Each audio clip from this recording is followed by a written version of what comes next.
Assalamualaikum dan salam sejahtera. Yang dihormati kepada pensyarah kami untuk subjek JKP 3223 Industri Budaya iaitu Miss Karen. Kami dari kumpulan 8 akan membentangkan produk budaya yang kami kaji iaitu kain songket Sarawak. Dalam tugasan satu ini, kami akan menerangkan 3 bahagian iaitu antaranya ialah latar belakang produk, estetika produk tersebut dan proses pengeluaran atau penciptaan produk tersebut. Jadi, saya akan serahkan kepada ahli pasukan saya.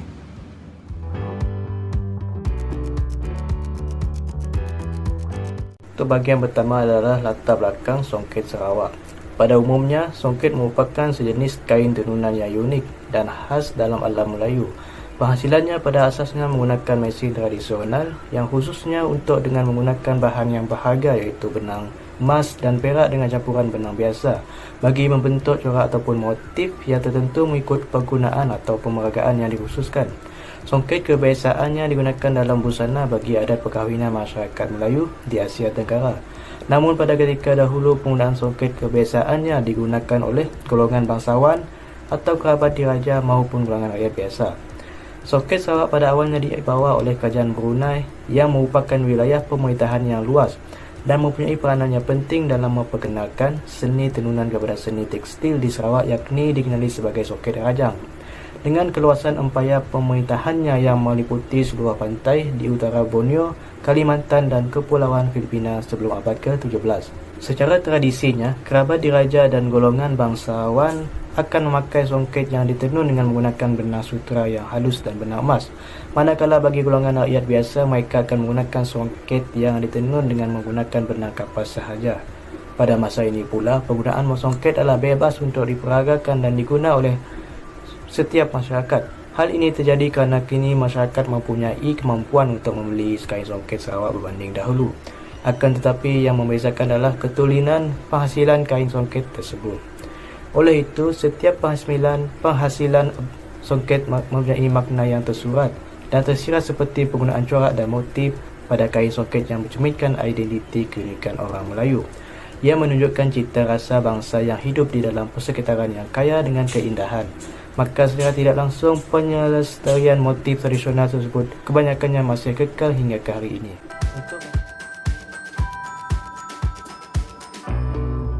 Untuk bahagian kedua adalah estetika. Dalam penciptaan seni tekstil Melayu tersebut tidak dapat dipisahkan dari aspek rupa bentuk yang menekankan nilai formalisme, aspek utility iaitu kegunaannya secara praktikal dan aspek maknanya iaitu nilai ritual dan estetika yang menyentuh kandungan isi yang wujud di sebaliknya rupanya yang tersurat seperti serta rasa keindahan yang dicetuskan oleh emosi manusia semasa melihatnya. Membicarakan estetika seni tekstil Melayu bermakna kita tidak boleh lari dari membicarakan hiasan atau dekorasi. Dalam konteks seni tekstil Melayu, hiasan tersebut diwakili oleh motifnya yang diberikan pelbagai nama dan rupa. Dalam konteks tradisi agung Melayu, The Malay Great Tradition, pemakaian songket melibatkan status pemakainya dan pemakaiannya pula penuh simbolik sebagai simbol adat istiadat dan pantara larang. Rata-rata penggunaan songket ini dikaitkan dengan upacara adat dan perayaan tertentu, paling utamanya ialah pada majlis perkahwinan. Dari aspek falsafah, setiap motifnya memberi pelbagai mesej yang kebiasaannya mengandungi nilai jati diri, kemasyarakatan, nilai kepercayaan yang turut menerima nilai-nilai mistik. Ciri menarik songket Sarawak adalah ianya mempunyai jahitan di bahagian dalam dan luar yang sama dan kemas, menjadikan kedua-dua bahagian songket boleh dipakai disebabkan cara penghasilannya menggunakan teknik sembunyi benang. Selain itu, keistimewaan songket Sarawak yang menjadi bualan penggemar seni tenun ini ialah dapat digunakan secara dua muka iaitu luar dan dalam. Kedua-dua permukaan kain songket dapat digunakan pakai. Songket itu sendiri menggunakan hasil kraftangan Melayu yang mempunyai nilai estetika yang tinggi. Ini dapat dilihat daripada proses awal pembuatan hinggalah apabila ianya dipakai. Ia menampilkan kejelitaan dan keanggunan si pemakai selain menegaskan sifat-sifat tertentu.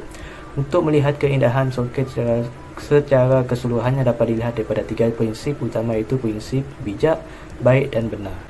Prinsip yang pertama adalah bijak, iaitu prinsip bijak. Bijak didefinisikan sebagai sangat pandai, cerdik, pintar, arif dan berakal budi. Kehalusan dalam soket juga dapat dilihat melalui pengusahaan motif terhadap kain tersebut.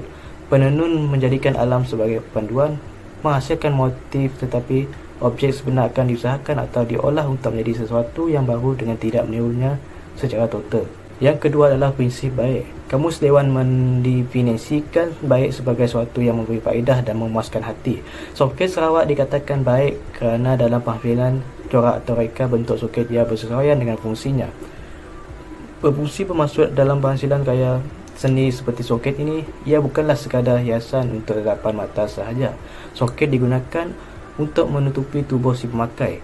Sebagai objek yang berfungsi, ia juga bukan sekadar dipakai oleh seseorang tetapi keseluruhan ahli keluarga dan masyarakat. Melalui pemakaiannya, ia juga dapat menceritakan tentang seseorang individu. Sebagai contohnya, kain soket dan kain lima mempunyai corak-corak dan motif-motif yang bersesuaian dan dengan fungsinya untuk menegaskan status sosial seorang pemakai. Dan yang terakhir adalah prinsip benar. Melalui pemakaian yang bersopan, yakni yang tidak ketat, tidak nipis dan menutup aurat juga sebenarnya telah boleh memelihara hubungan sesama manusia. Pemakaian yang sopan ini dapat menghindari diri daripada perkara-perkara yang negatif. Dalam penghasilan motifnya juga pula tidak ada menggunakan motif makhluk bernyawa secara terang atau langsung. Setiap motif akan diabstrakkan terlebih dahulu. Alam hanya dijadikan sumber inspirasi dalam mengamalkan lagi soket Sarawak. Secara keseluruhan, ia menjelaskan bahawa dalam penghasilan pemakaian soket Sarawak atau Melayu, ia secaranya tidak langsung sentiasa mengingatkan kita kepada kebesaran Tuhan.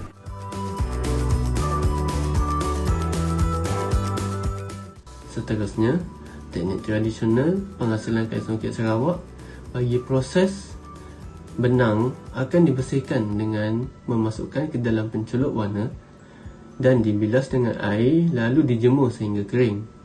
Pertama adalah melerai. Benang yang telah siap dikeringkan akan dimasukkan ke dalam sejenis alat yang bernama rahak untuk diputarkan pada satu alat yang bernama peleting. Terdapat dua jenis rahak, iaitu darwin pakan untuk digunakan untuk benang pakan sahaja dan darwin emas digunakan sebagai benang emas dan diperbuat daripada kayu atau dawai kerana benang emas adalah kasar dan berat. Proses seterusnya adalah menganing, di mana benang akan dimasukkan ke dalam alat menganing untuk menentukan ukuran panjang benang yang hendak dimuatkan ke dalam mesin. Kemudian benang akan melalui proses menggulung pada papan gulung mengikut lebar gigi jentera dan panjang lusen pada papan gulung yang hendak dipasang. Kedudukan benang perlu diperiksa setiap 3 kali menggulung untuk memastikan kedudukannya kemas. Selepas itu, benang lusen akan melalui proses menyampuk ke dalam gigi jentera atau sikat dalam kit mengarak supaya mudah untuk menyampuk benang kepada sikat tersebut. Setiap lubang sikat disusunkan 2 urat benang lotion. Seterusnya, proses menyambung benang daripada lotion kepada benang yang tertinggal di dalam jentera dan mengikatkannya yang dipanggil hubung tindas. Proses ini bertujuan untuk menyambungkan benang lotion untuk mudah ditenun. Kemudian kerja mengarak dilakukan dengan melilit benang asing kepada benang kayu karat serta benang lotion. Jumlah yang biasa digunakan adalah 2 karat dan setiap benang karat mempunyai 4 benang anak kayu. Seterusnya, proses menyulit, di mana perlu menyusun lidi-lidi buluh pada benang lotion yang dihendaki dengan menggunakan teknik tekad 3 atau 5. Setelah benang lotion berada di atas, barulah boleh menyulit dengan pelbagai corak pada benang dengan menggunakan lidi buluh. Beliau dimasukkan pada setiap lidi buluh tidak mengikut giliran dan ditegakkan untuk memudahkan ikatan benang butang. Akhir sekali, butang-butang ini yang akan menjadi corak atau motif bunga di atas kain songket. Lalu terbentuklah kain songket dengan corak yang telah dihasilkan. Proses pengeluaran kain songket Sarawak. Penghasilan satu-satu songket tersebut bukanlah perkara yang mudah kerana ianya memerlukan proses yang agak rumit yang boleh dilakukan oleh mereka yang pakar dalam penghasilan kain songket Sarawak. Penghasilan songket boleh dilakukan dengan pelbagai cara seperti menggunakan kaedah tradisional maupun kaedah moden. Kain songket Sarawak lebih banyak menggunakan teknik tradisional kerana boleh menghasilkan produk yang bermutu tinggi. Antara peralatan yang sering digunakan semasa menenun kain songket Sarawak ialah kit tenunan, rahak, sikat dan jentera, batang anak kayu, jarum culik, benang lotion, darwin pekan dan darwin benang emas. Penggunaan teknik tradisional dalam penghasilan songket Sarawak adalah terbaik semenjak dari dahulu sehingga ke hari ini kerana untuk mengekalkan kehalusan nilai produk dan menggambarkan keaslian produk songket Sarawak. Hal ini kerana fabrik yang mahal dan bermutu tinggi menggambarkan struktur sosial di kalangan masyarakat Melayu. Selain itu, songket Sarawak sangatlah unik kerana ia menggunakan teknik sembunyi benang emas proses menyulit. Ini menjadikan jahitan di bahagian luar dan dalam tiada bezanya, sekaligus membolehkan pemakai untuk memakai kedua-kedua bahagian kain songket. Oleh itu, penghasilan songket Sarawak hanyalah menggunakan teknik tradisional untuk memastikan produk songket yang dikeluarkan bermutu tinggi.